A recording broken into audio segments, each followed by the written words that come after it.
Les propos quelques instants plus tôt de la diplomatie russe qui pour la première fois mettait des mots sur une éventuelle présence militaire étrangère en Ukraine. Qu'elle soit force de paix ou non, ce sera perçu comme un acte d'agression militaire. Tout cela est évident, familier et douloureusement clair pour nous. Car tout cela signifiera que ces pays seront impliqués dans un conflit armé direct avec la Russie, auquel nous répondrons par tous les moyens à notre disposition. Voilà notamment l'Europe prévenue.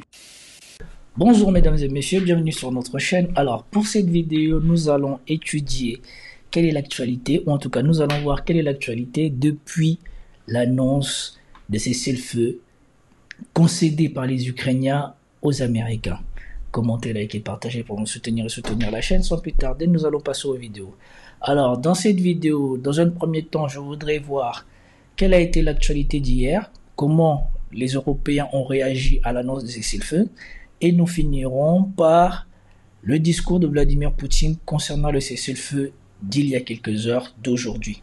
Malheureusement, je ne sais pas à quel moment va sortir cette vidéo, et donc, parce que je n'ai pas pu faire un live ce soir pour vous le commenter en direct, et donc le temps que je le fasse, que je le mette à charger sur YouTube et que vous le voyez, il peut s'écrouler un certain temps. Donc commentez, likez, partagez pour me soutenir et soutenir la chaîne. Nous passons en vidéo. Alors hier sur France 24, j'ai vu quelque chose d'intéressant sur lequel j'aimerais revenir dessus avec vous, si vous me le permettez. Alors oui, premièrement, c'était ça. Premièrement, c'était quand ils ont annoncé que soi-disant les Ukrainiens avaient demandé un cessez-le-feu, ou en tout cas avaient accepté un cessez-le-feu aux conditions des Américains, ils se sont tous vantés en disant Poutine, il sera contraint d'accepter ça. Et après, quand je vous ai montré le discours de Donald Trump, dans lequel il montrait qu'il n'avait pas le choix, les Ukrainiens avaient accepté leur offre, mais que eux, ils devaient faire une proposition qui serait acceptable pour Poutine. Nous venons d'accepter un cessez-le-feu en Ukraine il y a peu. Nous devons maintenant nous rendre en Russie et nous espérons que le président Poutine sera également d'accord et nous pourrons mettre les choses en route. Voilà. Des gens sont tués dans les villes alors que des choses explosent. Nous voulons en finir avec cette guerre. Je pense qu'il y a une grande différence avec la dernière visite que vous avez vue dans le bureau ovale. Il s'agit là d'un cessez-le-feu total. L'Ukraine l'a accepté et nous espérons que la Russie l'acceptera. Si nous parvenons à convaincre la Russie de le faire, ça sera formidable. Si nous n'y parvenons pas, nous continuerons à avancer, des gens seront tués et beaucoup de gens. Comme je l'ai toujours dit ici, celui qui a besoin de garanties de sécurité, c'est Poutine, et tant que lui n'aura pas ce qu'il veut, eh ben, il n'y aura pas de cessez-le-feu. Ce n'est ni l'Occident et encore moins les Européens qui avaient leur mot à dire là-dessus. On ne me croyait pas. Et maintenant, ils ont fait la propagande comme quoi il y avait cessez-le-feu ou quoi que ce soit. On leur a dit que ça sera soumis à la volonté de Poutine. Et maintenant, ils ont voulu transformer ça en disant quoi? Oui, mais si jamais ils n'acceptent pas, ça veut dire qu'ils sont méchants, donc ils doivent être punis. Ils ont fait ça, non pas pour mettre la pression à Poutine, mais pour mettre la pression à Trump. Parce que Trump a fini par dire ce qu'il a dit dans différentes vidéos. J'espère qu'on verra ça dans cette vidéo, ou sinon je serai obligé de vous le montrer. Là où il dit que soi-disant, si les Russes n'acceptent pas, il va être obligé de prendre des sanctions contre la Russie. Regardons. Le drapeau russe flotte à nouveau sur plusieurs localités de la région de Koursk. Moscou cherche à récupérer au plus vite le maximum de ces territoires occupés par l'Ukraine.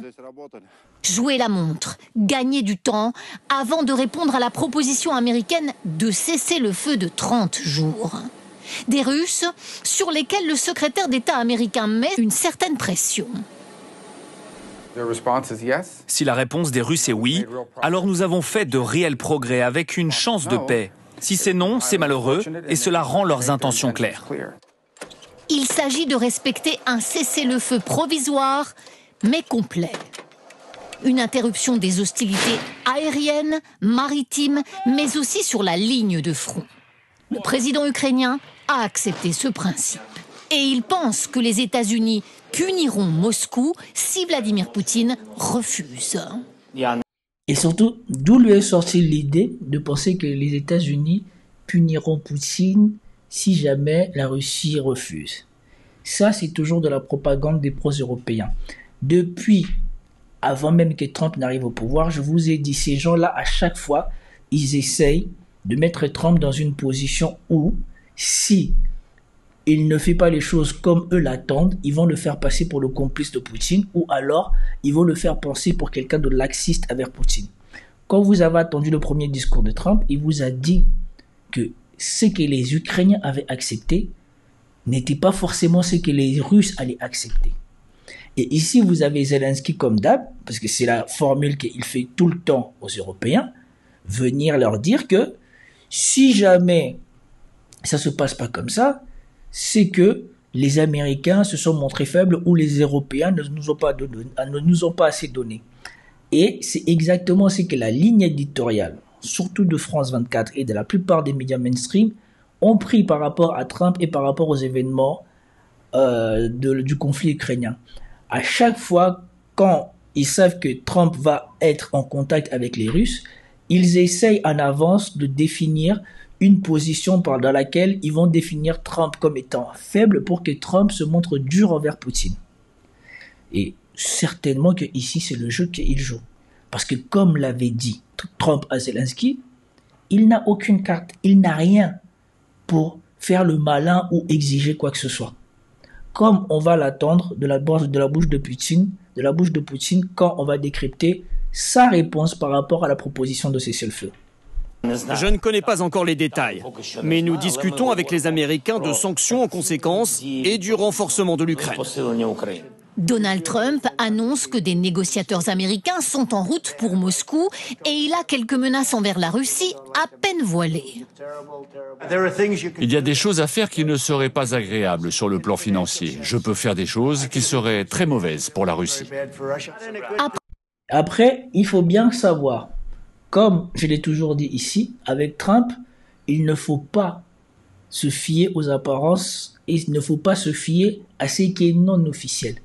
Ici, il comprend bien que ces gens-là, depuis qu'il a parlé du jour du cessez-le-feu, ces gens-là le mettent dans une position où il doit montrer ses muscles envers Poutine parce qu'ils ne veulent pas accepter l'idée que le maître du jeu, c'est Poutine. Et donc, eux, ils essayent de présenter Trump, quand ça les arrange, comme c'est lui qui va faire céder Poutine. Et comme vous allez l'attendre dans l'analyse du discours de Poutine, ça n'a rien à voir.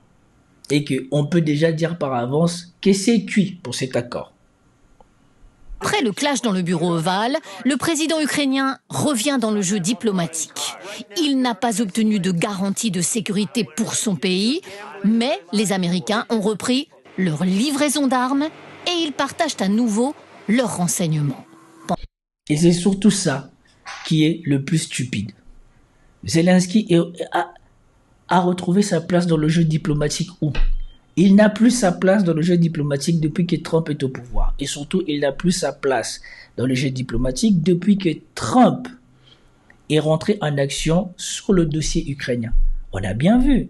Avant, c'était lui qu'on accueillait en euros. C'était lui qu'on a accepté tous les bêtises qu'il racontait et tout ça. Maintenant, ça n'a plus rien à voir. Maintenant, ça se passe entre Trump et Poutine. À quel moment il a repris sa place? Et on rappelle encore, on ne lui a pas coupé l'aide américaine par rapport à la Russie, on lui a coupé l'aide américaine par rapport au fait que, un, il n'a pas signé les accords qu'il devait venir signer, et deuxièmement, il a créé un incident diplomatique. Tous ces gens-là, toutes ces rédactions semblent oubliées, mais la cause pour laquelle l'Ukraine s'est retrouvée sans renseignement avec l'arrêt de l'aide militaire, c'est de la faute de Zelensky. Comme l'ambassadrice ukrainienne aux États-Unis l'avait constaté. Oksana Markarova, l'ambassadrice du pays aux États-Unis, a été vue dans un état préoccupant alors que les deux présidents avaient un débat houleux dans le bureau ovale. Au cours de l'affrontement, Trump a accusé Zelensky de jouer avec une troisième guerre mondiale, écrit le Daily Mail, relayé par Buzz+. Il a poursuivi en disant « Vous devez être reconnaissant, votre peuple meurt, vous manquez de soldats. Ou vous ferez un accord, ou nous abandonnerons », a averti Trump. Après la réunion, le président des États-Unis a publié une déclaration sur les réseaux sociaux où il a déclaré que Zelensky n'était pas prêt pour la paix si l'Amérique est impliquée. Car il pense que l'implication de l'Amérique lui donne un grand avantage dans les négociations. Il a ajouté « Je ne veux pas d'avantage, je veux la paix ». Il n'a pas respecté les États-Unis d'Amérique dans le bureau ovale. Il peut revenir quand il sera prêt pour la paix. Elle était là, tête baissée, en train de voir Zelensky en train de faire foirer tout ce pourquoi ils avaient travaillé pendant des semaines et des semaines, obtenir un rendez-vous à la Maison-Blanche pour justement qu'on puisse commencer à aller vers ce cessez-le-feu.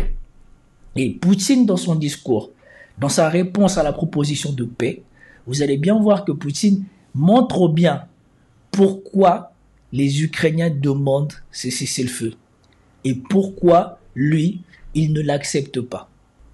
Pendant ce temps, le Kremlin dit attendre la proposition détaillée des États-Unis. Alors, après celui-ci, je voulais le combiner avec... Attendez. Ok.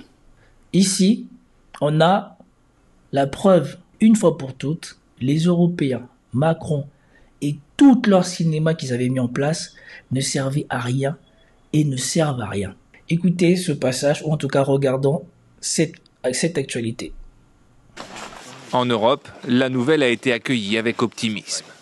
Les dirigeants européens soutiennent via les réseaux sociaux l'idée d'un cessez-le-feu de 30 jours proposé par Kiev et Washington. Emmanuel Macron se félicite ainsi des avancées faites à Jeddah sur le sujet. La balle est clairement dans le camp de la Russie. La France et ses partenaires restent engagés pour une paix solide et durable qui soit adossée à des garanties de sécurité robustes pour l'Ukraine. Autre fervent supporter de l'Ukraine, le Premier ministre polonais Donald Tusk soutient aussi le plan, saluant un pas important vers la paix. Un message aussi relayé par la Commission européenne. Sa présidente Ursula von der Leyen a exprimé un optimisme prudent sur un cessez-le-feu et presse Moscou d'accepter l'accord. C'est une évolution positive qui peut constituer un pas vers une paix globale, juste et durable pour l'Ukraine. La balle est désormais dans le camp de la Russie. L'UE est prête à jouer pleinement son rôle. Tous les regards sont à présent tournés vers Moscou. Les autorités américaines devraient soumettre le texte à la Russie dans les prochains jours.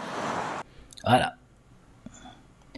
Ici, vous avez vu tous les gens qui fanfaronnaient, soi-disant ils allaient proposer un accord de paix, ils sont là, ils disent la balle est dans le camp de Moscou. Donc, ce que moi je vous ai toujours dit est plus que jamais valable. Ce ne sont pas les Européens qui vont définir les conditions de paix, ce sont bien les Russes qui vont définir les conditions qui les arrangent pour que cette histoire avec l'Ukraine s'arrête. Mais ici, ils font exprès de soutenir ces propositions de paix parce que cette proposition de paix semblait leur arranger. Et surtout, ils se mettaient tous derrière ces propositions de paix pour mettre la pression à Donald Trump pour qu'il obtienne ce que eux étaient déjà en train de vendre comme possible. Parce que vous voyez bien que toutes ces réactions viennent après la vidéo que je vous ai déjà faite, où je vous ai montré la réaction de Donald Trump, le soir même de l'acceptation par Kiev d'un cessez-le-feu.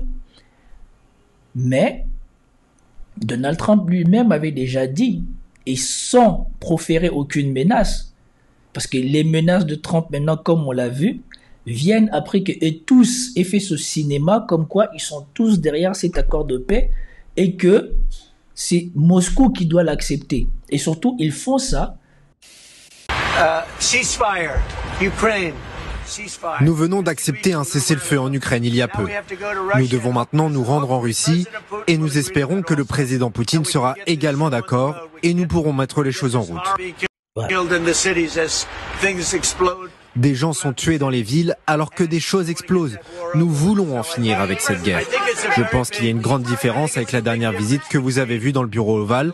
Il s'agit là d'un cessez-le-feu total. L'Ukraine l'a accepté et nous espérons que la Russie l'acceptera. Si nous parvenons à convaincre la Russie de le faire, ça sera formidable. Si nous n'y parvenons pas, nous continuerons à avancer, des gens seront tués et beaucoup de gens. Parce qu'ils pensent que Moscou va accepter leurs conditions et va oublier les conditions qu'eux demandent depuis le début et même avant que ce conflit n'arrive. Chose que nous allons voir que Vladimir Poutine va rappeler. Il va rappeler à quel point, pour eux, il n'y a aucun intérêt à accepter un cessez-le-feu. Sur le principe, ils sont d'accord, mais dans le concret, il n'y a aucun intérêt pour les Russes à accepter un cessez-le-feu. Il aura fallu attendre la visite au Kremlin de son homologue biélorusse et une conférence de presse conjointe pour que Vladimir Poutine sorte de son silence au sujet de la trêve de 30 jours proposée par les États-Unis.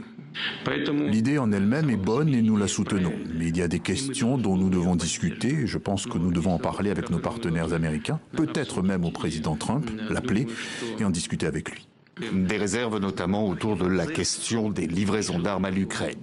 Des déclarations faites au moment également où l'avion de l'émissaire spécial américain Steve Witkoff venait d'atterrir en Russie. L'envoyé spécial de Donald Trump vient détailler le contenu de cette proposition de trêve de 30 jours. Une arrivée également balisée par les propos quelques instants plus tôt de la diplomatie russe qui pour la première fois mettait des mots sur une éventuelle présence militaire étrangère en Ukraine. Qu'elle soit force de paix ou non, ce sera perçu comme un acte d'agression militaire. Tout cela est évident, familier et douloureusement clair pour nous. Car tout cela signifiera que ces pays seront impliqués dans un conflit armé direct avec la Russie, auquel nous répondrons par tous les moyens à notre disposition. Voilà notamment l'Europe prévenue. Ce mercredi encore, Vladimir Poutine présentait sa grande priorité du moment, reprendre les territoires russes occupés par les Ukrainiens dans la région de Koursk, ou comment venir à la table des négociations en position de force avec aucun petit bout de Russie à négocier avec l'Ukraine. Dès les premières heures de la journée, image à l'appui, le ministère russe de la Défense annonçait la reprise de la ville de Soulja, principale conquête ukrainienne dans cette région, Moscou affirmant être dans la dernière ligne droite de cette opération de reconquête. On finit avec cette première partie de la vidéo qui consistait à vous montrer à quel point ces gens-là, les Occidentaux, jouaient un jeu dangereux et surtout pensaient pouvoir manipuler les choses, parce que au moment où je suis en train de vous faire cette vidéo, je peux déjà vous dire que ils ont raté leur coup. La proposition de paix ou la proposition de cessez-le-feu telle qu'elle est proposée, premièrement, n'est pas acceptée, et deuxièmement, elle va être discutée. Donc, Kiev devra continuer la guerre. C'était tout pour cette vidéo, j'espère que vous avez apprécié. Si vous avez apprécié, commentez, likez, partagez, je vous dis à plus tard. Peace out.